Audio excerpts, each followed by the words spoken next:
Hello friends, welcome to my channel I B kitchen. Friends, आप हमेशा ये सोच के परेशान होते होंगे कि आज किचन में क्या बनाए जो बच्चों को और सबको पसंद आ जाए। फ़िलहाल मैं हूँ ना आपके लिए सोचने के लिए क्या बनाना है। बस आप मेरे वीडियोस देखिए और ये रेसिपी आपके किचन में भी बनाए जो सबको भी पसंद आ जाए। और आज मैं बनाने वाली हूँ राजस्थानी स्पेशल राम खिचड़ी। तो फ्रेंड्स, बने रहे मेरे साथ मेरे चैनल में आई बी गार्डन।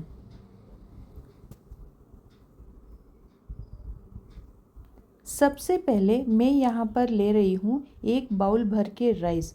आप चाहे तो बासमती राइस का भी इस्तेमाल कर सकते हो। फ़िलहाल मैंने यहाँ पर सोना मसूरी का राइस लिया है।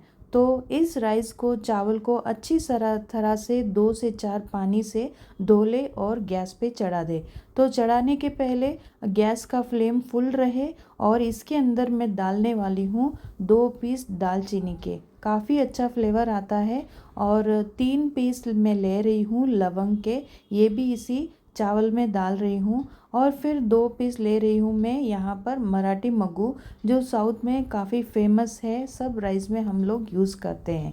और स्वाद के अनुसार मैं 1 टेबलस्पून भर के राइस डाल रही हूँ। फ्लेम को फास्ट रखिए और चावल को अच्छी तरह से उबलने दें। और जब तक ये चावल प्रॉपरली खिले खिले हो ना जाए तो फ्लेम को फास्ट ही रखना है, स्लो नहीं करना है। और ध्यान में रहे पानी भी पूरा डाल देना चाहिए। और चावल को हमेशा खुले ही पकाए, ना कि कुकर में पकाए। और जब तक ये पूरी तरह से कुक नहीं हो जाते हम यहाँ पर तैयारी कर लें। तो सबसे पहले मैं ले रही हूँ 2 से 3 पीस तेज पत्ते मैंने लिए हुए हैं। 1 टेबलस्पून सौंफ लिया है।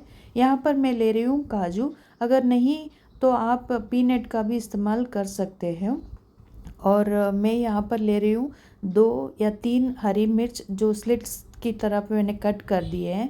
फिर यहाँ मैंने बड़े बड़े साइज़ के 3 प्याज लिए हैं। अगर आप चाहे तो कम भी कर सकते हो, लेकिन मेरे यहाँ ऑनियंस बहुत ज़्यादा प्रिफर करते तो मैंने बड़े साइज़ के 3 ऑनियन लिए हैं। 1 बाउल भर के हरा धनिया। और यहाँ पर मैंने फ्रेश मटर लिए हैं जो अभी सीज़न चल रहे हैं इन फ्रेश मटर के। तो सारी चीज़ों को मैंने तैयार करके रख दिए हैं। अब जैसे यहाँ पर चावल ऑलमोस्ट कुक होने को आ गए हैं तो हमको करना क्या है, अगर हम राम खिचड़ी बनाते हैं तो उसके अंदर सबसे ज़्यादा इम्पोर्टेंस रहता है बेसन के गट्टे या फिर बेसन के पकोड़े। तो मैं यहाँ पर बेसन के पकोड़े बना रही हूँ। तो मैंने यहाँ पर 2 टेबलस्पून भर के बेसन लिया हुआ है। ये घर का बेसन है, रेडीमेड बेसन मैंने नहीं लिया है। यहाँ पर मैं डालने वाली हूँ 1 टेबलस्पून भर के हरी मिर्च लाल मिर्च का पाउडर जो किचन में हम यूज़ करते हैं। आधा टीस्पून मैंने हल्दी लिया है। और फिर मैं यहाँ पर डालने वाली हूँ आधा टेबलस्पून तक नमक का आप ध्यान रखें, थोड़ा कम ही डालना है, ऑलरेडी राइस में भी मैंने डाला हुआ है।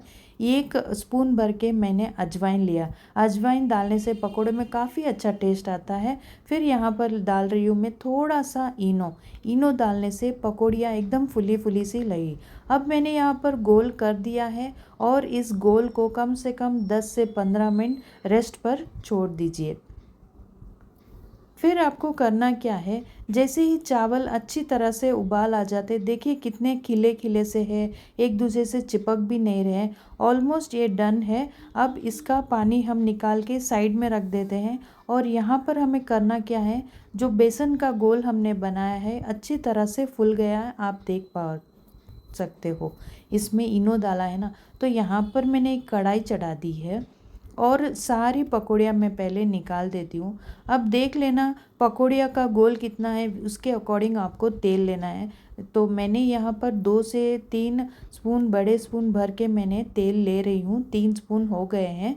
तो तेल जैसे ही गर्म हो जाता है मैं धीरे धीरे करके इन गोल को गरम गरम ऑयल एकदम तेज ही रहना चाहिए, मतलब गरम रहना चाहिए। जैसे आप पकौड़ियाँ डालते हो तब आपको फ्लेम को कम कर देना चाहिए। अगर आप तेज़ फ्लेम में पकौड़ियाँ निकालोगे ना तो ऊपर से तो कड़क हो जाएगी और अंदर कच्चापन रहेगा बेसन का। तो इस चीज़ का आपको ध्यान में रखना है। और जैसे ही ये पकौड़ियाँ कम आंच में निकल जाती है, देखिए कितनी क्रिस्पी और करारी लग रही है और अंदर बेसन भी कच्चा नहीं है। तो जैसे ही चावल बन चुके हैं। देखो यहाँ पर कितने खिले खिले से अच्छे नज़र आ रहे हैं, एक दूसरे से चिपक भी नहीं रहे। अब मैंने यहाँ पर ठंडे करने के लिए छोड़ दिए और जितना भी और बेसन का घोल है ना, तो मैं पूरी तरह से उसे बना ली और सारी पकौड़ियाँ मैंने यहाँ पर निकाल दी। उन पकौड़ियों को 1 से 2 पीसेस में मैंने कट कर दिए। अब चलो, सब तैयारी हो चुकी है और चावल भी अच्छी तरह से ठंडे हो चुके हैं। अब लगाने वाली हूँ तड़का, और उसी कढ़ाई में मैं ले रही हूँ जिस कढ़ाई में मैंने पकौड़ियाँ बनाई है।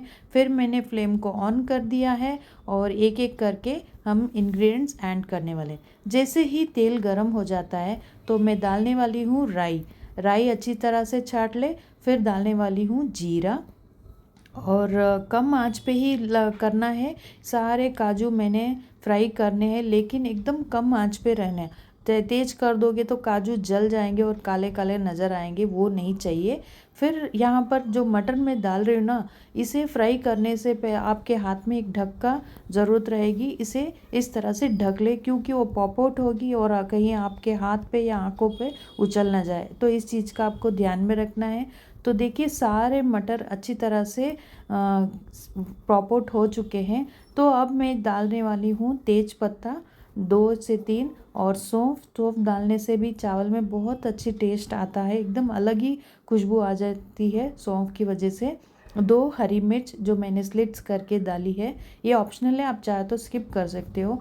जो 3 ऑनियंस मैंने कट किए हैं, बड़े बड़े साइज़ के प्याज, वो आप डाल दीजिए। अब ऑनियंस को फ्राई करने के लिए थोड़ा और नमक डाल रही हूँ, और तब तक पकाइए जब तक ऑनियन पूरे ट्रांसपेरेंट ना हो जाए। जैसे ही ऑनियन ट्रांसपेरेंट हो जाए तो अब आपको करना क्या है, 1-2 टेबलस्पून भर के लाल मिर्च का पाउडर ले। अगर आपके घर में तीखा नहीं खाते तो कम कर दीजिए लाल मिर्च, हरी मिर्च, थोड़ा सा हल्दी, धनिया, और आधा टीस्पून मैंने यहाँ पर गरम मसाला लिया है। 1 टीस्पून भर के मैंने नमक भी डाला। अब इन सब चीज़ों को अच्छी तरह से पका ले। तो पकाने के लिए मैं थोड़ा सा पानी डाल रही हूँ। अब इतनी देर तक आपको पकाना है कि जितना आपने ऑयल डाला है कढ़ाई में, वो पूरा ऑयल अच्छी तरह से ऊपर आने लग जाता है, तब तक आपको पकाना है। देखो साइड में ऑयल छूटने लग गया धीरे धीरे से। तो अब जैसे ये सारी चीज़ें पक गई है, अब आपको पकौड़ियाँ जो अभी मैं निकाली है ना, उसको इसी में डालनी है। और ढेर सारा हरा धनिया डालते ही देखो अलग सी खुशबू आने लग जाती है, एकदम ताज़ा ताज़ा खुशबू आने लग जाता है इस मसाले में, इस तरह से। अब जैसे सारे सब कुछ पक गए, एक दूसरे से घुल मिल गए, अब आपको डालने हैं जो एकदम ठंडे हुए हुए चावल। इस चीज़ का भी ध्यान रखना है कि गरम चावल ना डालें।